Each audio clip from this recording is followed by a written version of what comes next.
Every year, Americans spend roughly $100 billion on education. That's going to conferences, going to webinars, attending events. They're trying to improve themselves professionally and personally. And guess what? Research shows that less than 20% will ever do anything with that information. So you add up the math, that means that every year Americans are wasting about $80 billion. This week, we're going to talk about how to break out of that and be in the 20%, right? The 20% that takes things, ideas, and puts them into action. Whether it's a conference or whether it's a book or this podcast, how do we take ideas when we hear them, capture them, and then actually put them into work in our lives or at the office so that we can get an ROI on that money? We are investing not just our dollars in our education, but often our time, which is an even more precious asset. So this week, I'll be sharing a framework called T.I.P.P.S, and I've been teaching it for maybe close to a decade, originally around the idea of convention letdown.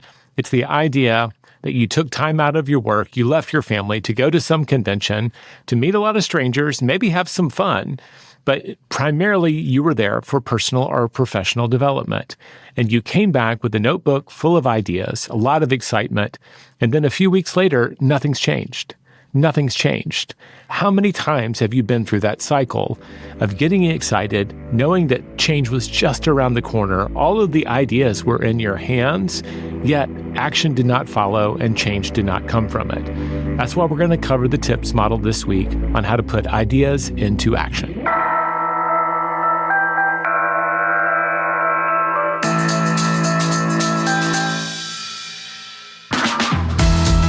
I'm Papasan, and this is The One Thing, your weekly guide to the simple steps that lead to extraordinary results.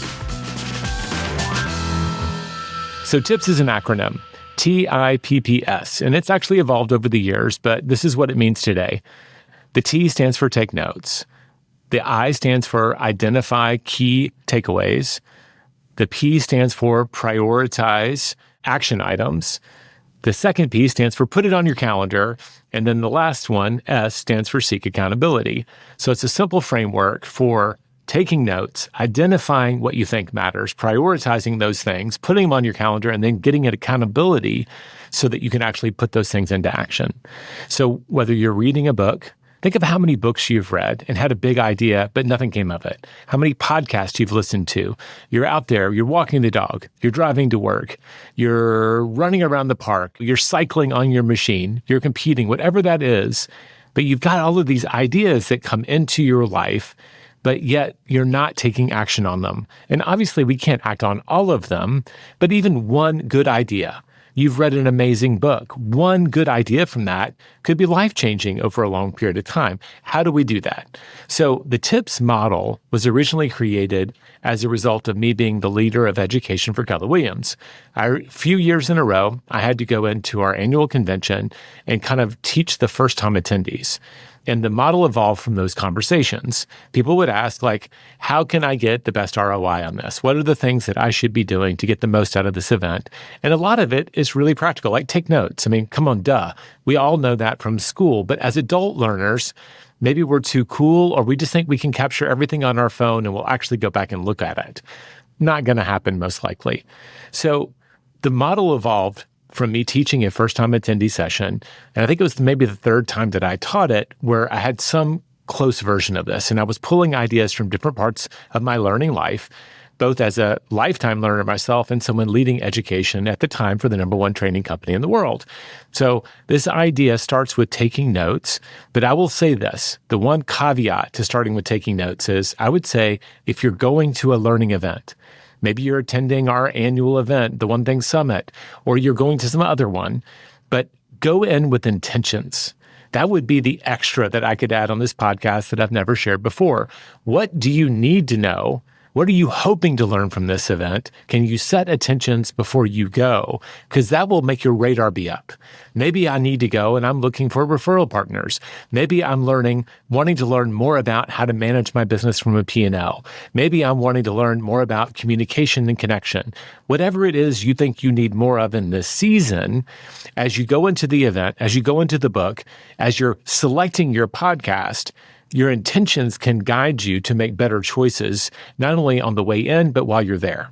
That way, if you're reading the book, you can skip some chapters that don't seem like they're lining up right with what it is you need. You can go to the different breakouts at an event based on the things that you need. You can listen or select podcasts based on what you need. The whole set intention things just kind of gives us a direction to follow. And we do get surprises. That happens, especially in real life and events. But I would start with set intentions. But with that little caveat said, let's dive into the model tips and start with T, taking notes. So some 25 years ago, the day after Labor Day 2000, I had my first day at Keller Williams Realty. And back then there were like 27 employees. And I went through my little new employee orientation. It was pretty small time back then. They gave you a little spiral notebook and a pen, and they showed you to your desk. They showed you your desktop, like, here's your password. Here's where the bathrooms are, blah, blah, blah, blah, blah. And I remember, they handed me this notebook. And I said, what's the notebook for? And they just said, because I'd worked at a really big company in New York, HarperCollins Publishers, and nobody gave me a notebook on day one. They just said, in our company, we're a learning company, and we expect people to be active learners. So when you're attending meetings throughout the day, and this was back before online meetings, by the way, so everything was in person, we expect you to have a pen up and your notebook out and to be taking notes. So don't just pass the time, engage. If you take notes, you'll learn more. So that was the first time someone actually said that to me. And over the years, both as a learner myself and leading learning departments, I've accumulated a little bit of research around this. So note-taking is very, very good way to increase your retention. So passive learning, just sitting and listening, people have a very low retention rate. But the moment you start taking notes, you're engaging actively, your brain's trying to follow along. But here's the thing you maybe don't want to hear. If you're taking them by hand, and that is literally writing them out, and if you want to cheat, use one of those great Remarkable pads, so you get the same action, you're writing it out. What happens when people type notes is people can type so fast, they tend to do things verbatim. They're actually trying to capture every single word. And the focus it takes to do that means they're just capturing a string of words and sounds, and they're not synthesizing it. People can't write that fast. If someone's talking really fast and you're taking notes, your brain actually has to summarize it or synthesize it. And that is the part where you get a little bit higher stick rate. By synthesizing the information, if I had to sum up what that person just said again and again and again over the last 5 minutes in this class or this lecture, on this webinar, at this event, what did that mean to me? What did that mean to me? And that becomes your synthesis of it, and your retention rates go up much, much higher. When people are just passive, they can only remember about 5% of anything they learn 2 weeks later. So a very, very low retention rate. But when you're an active learner, those numbers can jump to 75 to 95%. So the active taking notes, especially if you're doing it by hand, folks, it's very, very, very effective. Now, I would kind of quibble a little bit here. If I'm taking notes on my phone, I have to use 2 thumbs. I'm not very fast. So the key here is, are you transcribing or are you synthesizing? So I don't want to index too far towards the analog way. I bet if you're doing it on your phone and you're not super fast, you're not doing it verbatim. So you are synthesizing, and therefore you are actively engaging in the learning and processing as you go. The last thing we need to do is just to count on an AI note taker. This is taking convention letdown to an extreme.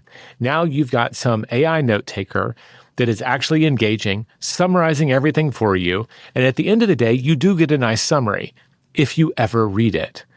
I can count on one hand how many times I've gone back and done the AI notes on a meeting that I attended because there was something specifically I wanted to remember that I already forgot.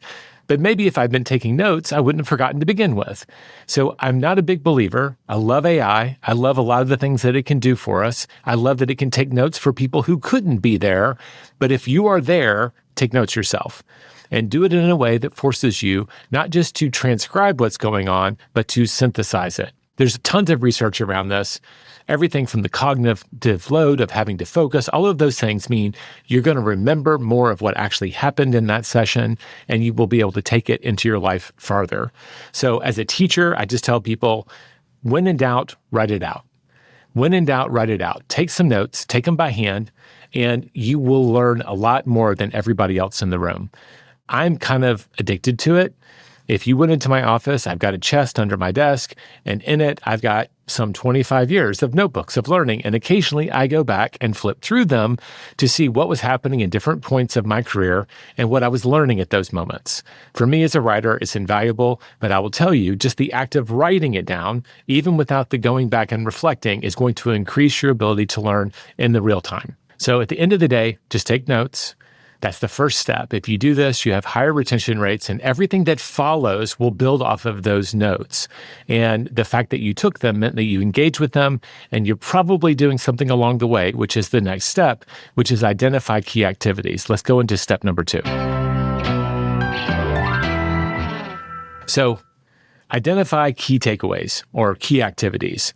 As you're taking notes, come up with some sort of system. Maybe it's a star, maybe it's underlining, but how can you add emphasis to the information that you're taking? And the only thing you're really wanting to do is, wait, this is something that I might want to implement in my life.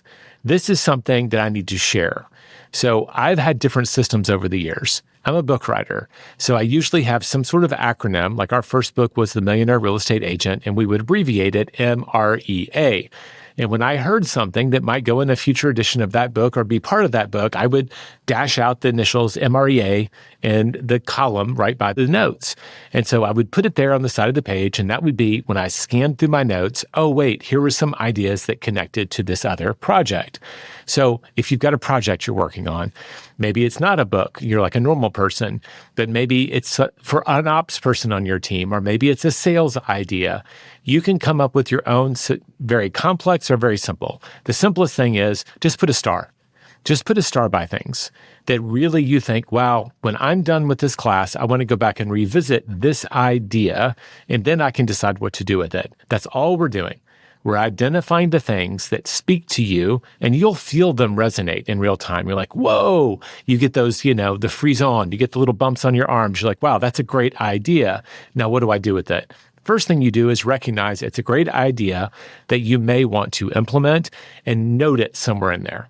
You can note it with a simple star. You can note it however you want, underline it, highlight it, whatever that is, but it needs to stand out because next step, we're going to go back and we're going to scan for all of these things and collect them because that's how we get into action. We're going to put stars or highlight, identify the key takeaways as we go so that at the end of the event, at the end of the book, at the end of the podcast, we can quickly identify the things that matter to us. All right, with those first 2 letters covered, let's take a quick break, and then I will catch you on the other side.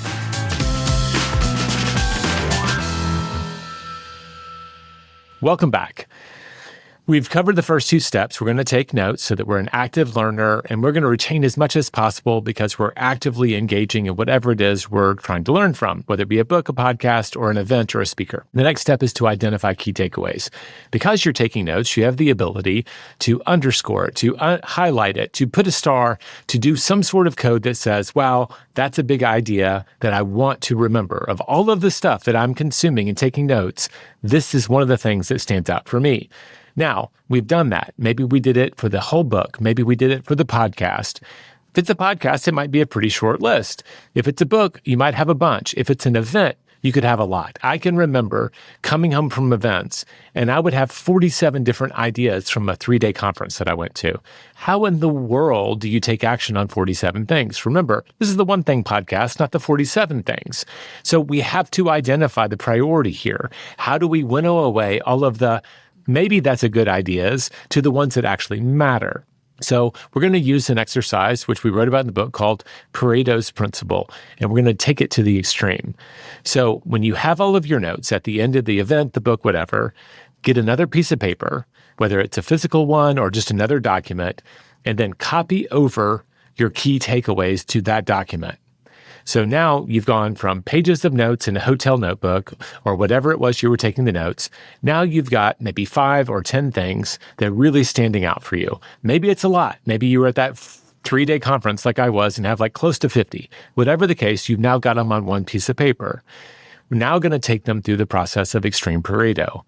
You have to ask the question of all the things that I could do, What are the handful that I should? So we're going to go through and we're going to star the ones that really matter from the ones that really matter. Of all of these things that really struck me as appealing, the things that I might want to do, remember, or implement, what's the 20% here? And we're going to identify those with another little star. So circle them, whatever you want to do. What I find is no matter how many ideas you have, you typically now can winnow it down to no more than 3 to 5, and we're just going to rank them in order. If you can only do one idea from this list, what's it going to be? If you can do 2, right? So number 1 is number 1. If I get a chance to do another one, what would my number 2 be? So you've gone from as many ideas as you might get from a conference or a book. Could be 47. It could have just been 5 to begin with. But now we have to force rank them in order of importance in this season of our life. There's nobody to judge this but you.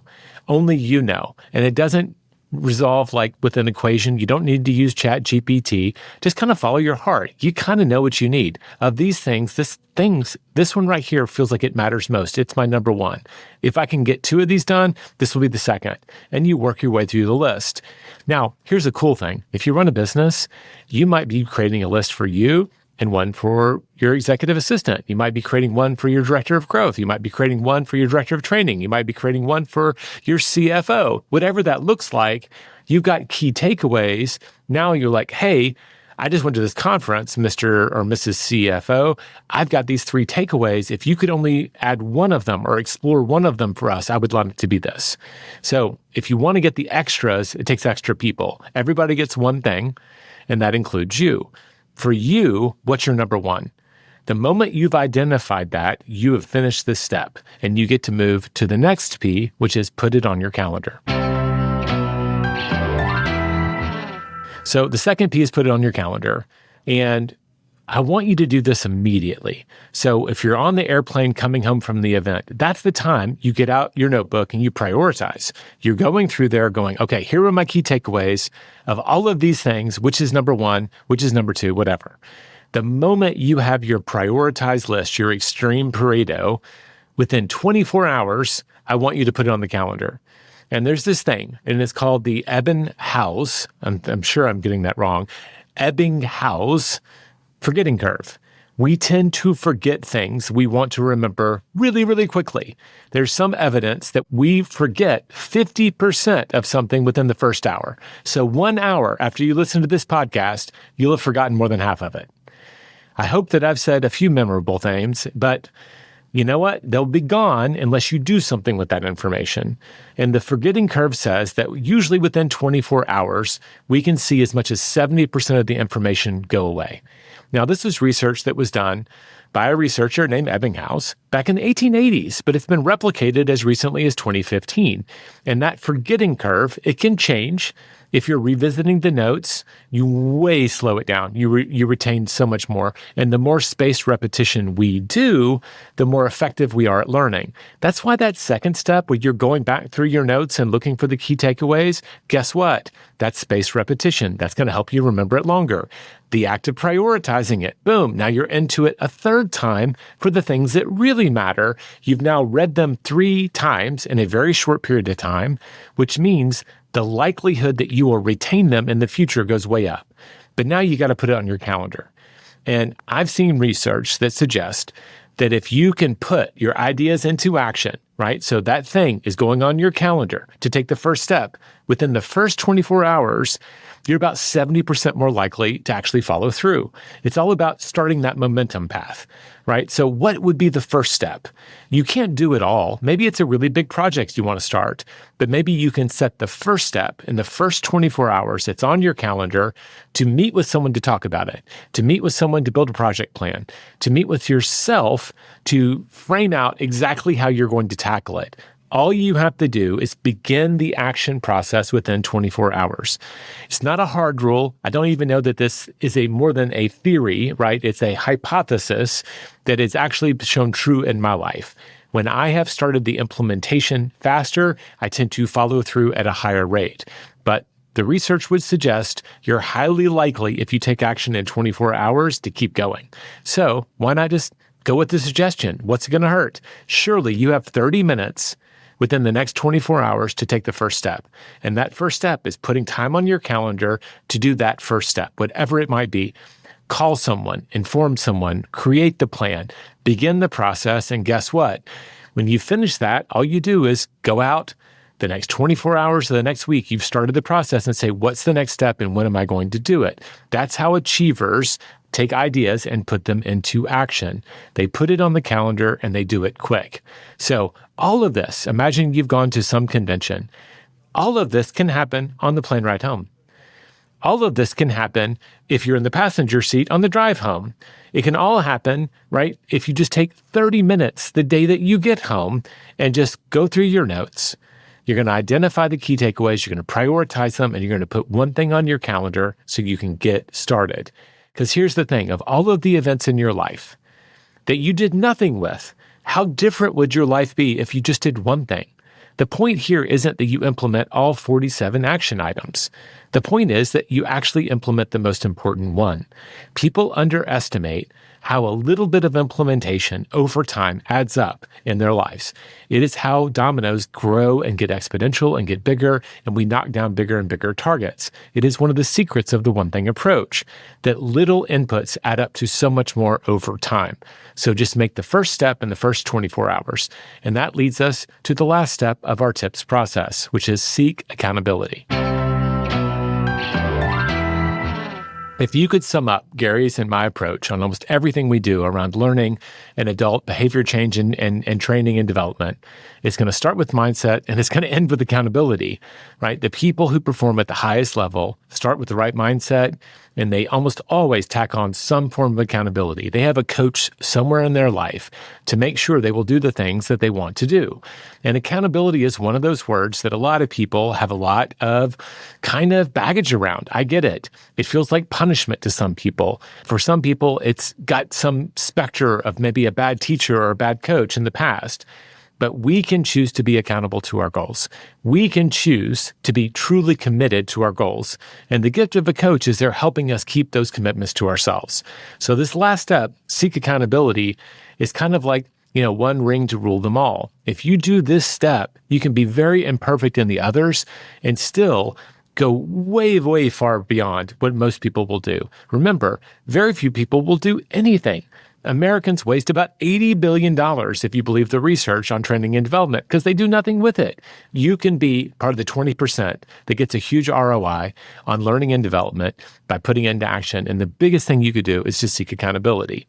Now, you remember we wrote about this in The One Thing. Dr. Gail Matthews did research. She looked at two different elements: people who set goals and wrote them down, and people who set goals, wrote them down, and brought accountability to the equation. People who wrote them down were more than 30% more likely to achieve them. But the people who just had bi-weekly check-ins with an accountability partner via email, this is not like an expensive executive coach. This is just someone saying, hey, Jay, did you do the thing that you said you were going to do 2 weeks ago or not? We feel really strongly compelled to do that. So the people who do that are 76.7% more likely to achieve their goals. That's what we wrote in The One Thing. That research is still relevant. I have seen other research, right? It's out there. It's from the American Society of Training and Development. They showed that people are 95% more likely to achieve what they set out to do when they have an accountability appointment with someone. Okay, again, very low level. They've just said, hey, I'm asking you to check in with me on this date to see if I did what I said. And I've seen this show up so many ways. Hey, I do this to people all the time. I did it to...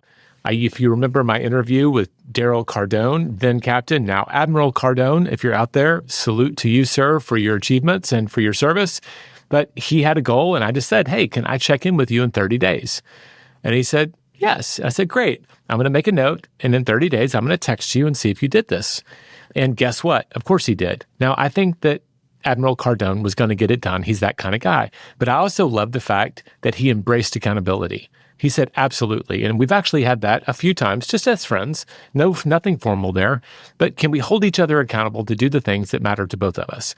Accountability matters, folks. Pure and simple.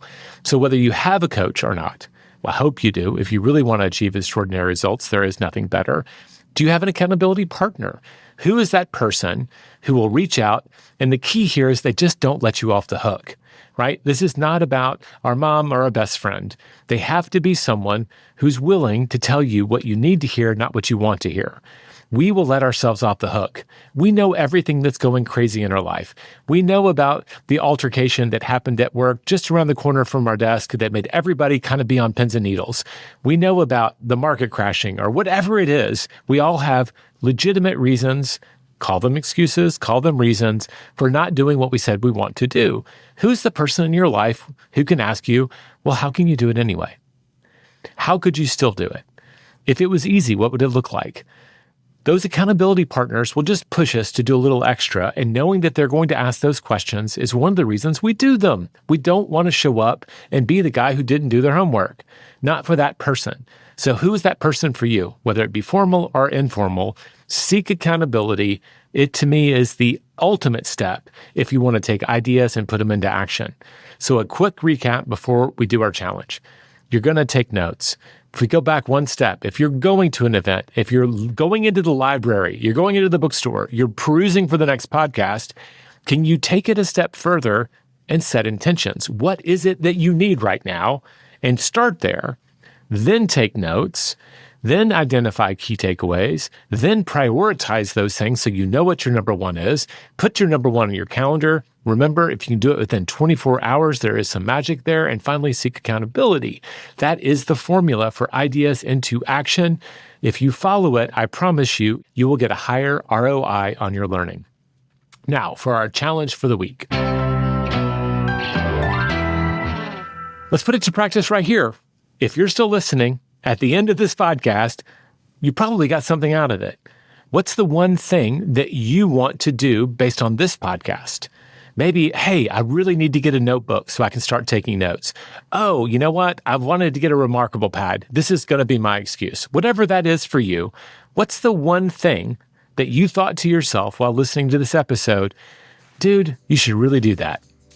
Whatever that is, I want you right now, pull over the car if you're driving, do it at the next stoplight, open up your calendar and make an appointment with yourself to take action, to take one step towards making that happen in the next 24 hours.